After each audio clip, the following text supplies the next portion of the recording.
Welcome to this episode of Drive-By, ladies and gentlemen.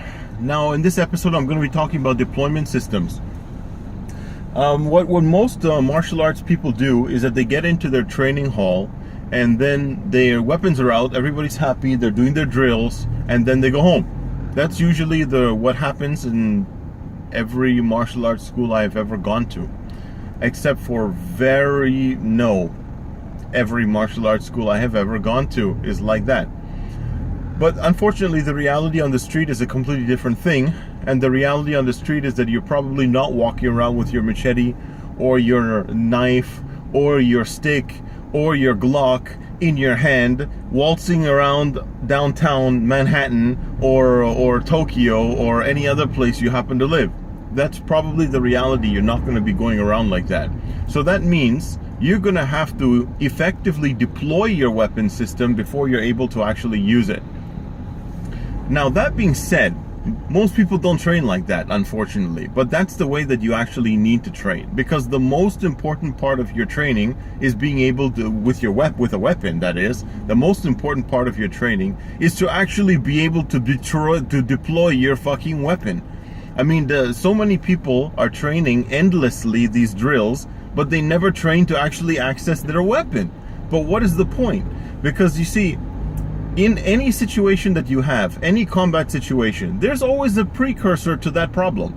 There's no time when you're just going to be suddenly in a problem. The problems don't just appear in front of you.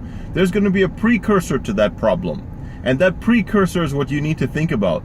Were you talking to the person? Was the person trailing you? Did you get stopped by somebody previously before that person came and talked to you? There was something that happened prior to this event where you're in the middle of a fight situation with this person or with this group of people. So in that previous moment before the fight, when everything was happening beforehand, that's the time when you should have been preparing yourself. So if, for example, if I know that I'm going into a situation where there's going to be probably not very nice people, I'm going to make sure that my weapon is in close proximity to my hands so that I can deploy it as fast as possible. And usually in those kind of situations, when I feel I'm going to be in danger, I already have my weapon out already. I don't need to unholster my gun. I have it already in my hand. It's just concealed. Maybe I have it inside of my jacket pocket or something. Whatever it is, it's concealed. Oh, but I'm already holding my weapon, or I have my knife or whatever it is, and I'm already holding it because I know that I'm going into a problem situation. But if you don't know that you're going into a problem situation, you have to think about the environment that you're in prior to this problem that you're facing, that you're going to face, or that you're just about to face. And you got to think to yourself, okay, you know what? I got to deploy my weapon. I should get closer to my weapon. I should position myself here, there, whatever. Whatever you need to do, you have to make sure that you're able to deploy your weapon system, because that is the key thing to winning. How many times have I trained with people? How many times? And they have these cool kind of tactical belt things where they put their gun inside or whatever, or they put their knife inside, and they have never trained. Espresso, I love Starbucks espresso. They have never trained with these deployment systems before, but they just assume that when they're under pressure, they're going to be able to deploy their weapon because they have a weapon. But they've never trained with it. They've never trained with the system. So when I start to put some pressure on them, when I start to try and slash them up, when I start to draw my weapon on them, suddenly they get all nervous and shitty, and they drop their weapon. They can't pull it out properly. They start to see the problems in the deployment phase of combat. And this is where everybody gets stuck. Most martial arts people. This is where most martial arts people get stuck. Get moving. Fucking hell, man. These people. You know, driving in Asia? Anyways. So like I was saying, the deployment system is the key thing. And this is what you got to be training all the time. You got to train to deploy. Getting the weapon in and doing your drills and all of this and the combat stuff, this is all great, and I'm totally for it, and you've got to be doing that, because if you're not doing that, you're not going to be developing your skills.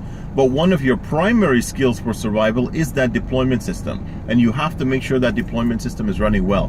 When you are doing weapon selection also, Weapon selection is all about deployment. Don't buy something because it's cool. Don't buy something because it's the newest fucking tactical thing that came out on the web and you gotta pretend to be a SWAT officer now. We're not SWAT officers and we don't maybe know how to use that shit. Forget about that. Take something that functions really well, that's easy for you to carry, and that's easy for you to deploy with the clothing that you wear in the environment that you live in. If you've got a fucking knife strapped into your turban, yeah, it's not gonna work for you in the middle of New York City, okay? It's not gonna work for you.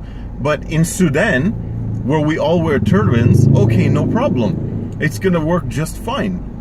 But if you're in a place where your clothing and the way that you set up your blade deployment and all of this, or your weapon deployment, doesn't function for the environment and the clothing that you're working in and the environment and stuff that you're in, it doesn't make any sense. Find things that are correct for the environment that you're working in. Okay, so for example, if you have a larger weapon, let's say for example you carry a bigger gun, okay, you don't start taking your some crazy holster that is let me just get the car situation sorted out here. You don't start taking a holster which is for a SWAT officer, which he's going to be using to do some kind of home door breaches or some shit, and then you want to start to take that and use it on your daily carry. It might not be the right thing that you chose for the situation, you know. What you have to do is choose something which is good for your situation, good for your clothing, for your body, everything functions well for you, and that you're capable of deploying your weapon very well with the weapons, with the system that you have, with the deployment system that you have. Now, that could actually mean you have to spend a little bit of more money, because a better quality deployment system is probably going to be on a better quality knife, which is going to cost you more money, or a better quality holster, which is good for your gun, which is going to cost you more money. So, you know, you might have to end up spending a little bit more money, but it's worth it in the end, because your life is going to depend on that thing. You actually, you know, people always say this to me, which knife should I carry? I get asked this question. I've been asked this question like 17 million times. What knife should I carry and where should I carry it? You know, and my answer is always the same. Carry it wherever the fuck you can get it out fast. That's the first thing. And second of all, make sure that you're carrying it in a deployment system that you're capable of getting the weapon out quickly while you're under pressure. That's all. If you're carrying a Spyderco, or you're carrying a Bastinelli, or you're carrying an Ustaz Hussein combat folder number 87, it doesn't make no difference at all.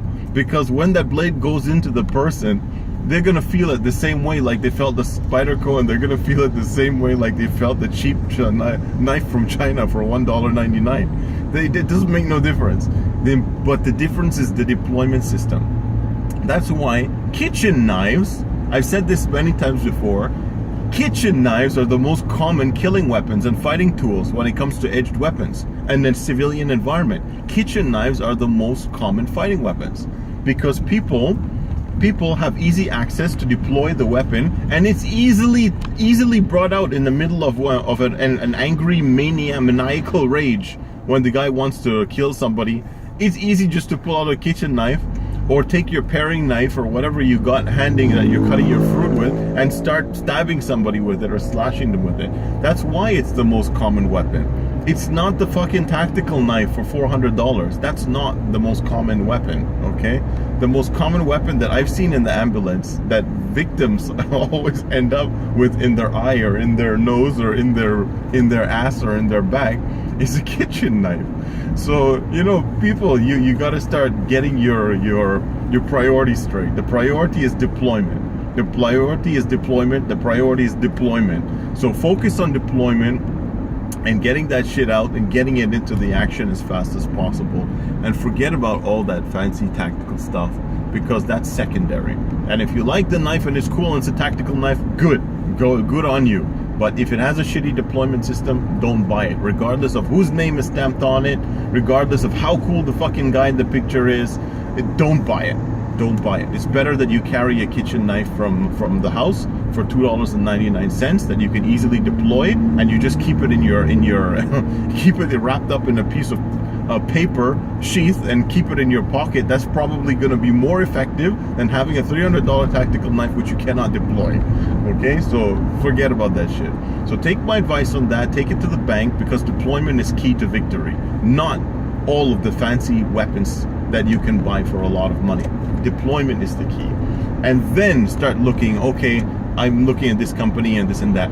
But the reality is that a lot of the higher grade, better quality companies do make good deployment systems, because they know this, they think about it, they're not stupid. They're thinking about this also. So you should be paying attention to that. If you're going to be buying a better quality knife, then make sure the deployment system is okay, because a lot of the times they are. Not all the time, but a lot of the times they are. Because they know this, they take the time to research. Okay, so that's my talk for this week. I hope it was useful for you guys. If you got any questions, of course, hit me up in comments. Hook up with me on Instagram also, because I'm usually on Instagram. I post daily or every 2 days or something like that, a picture or something, or video or whatever on Instagram. And of course, Facebook is the #1 place that I like. Thank you very much. So I'll be talking to you all soon. Take care, guys and ladies.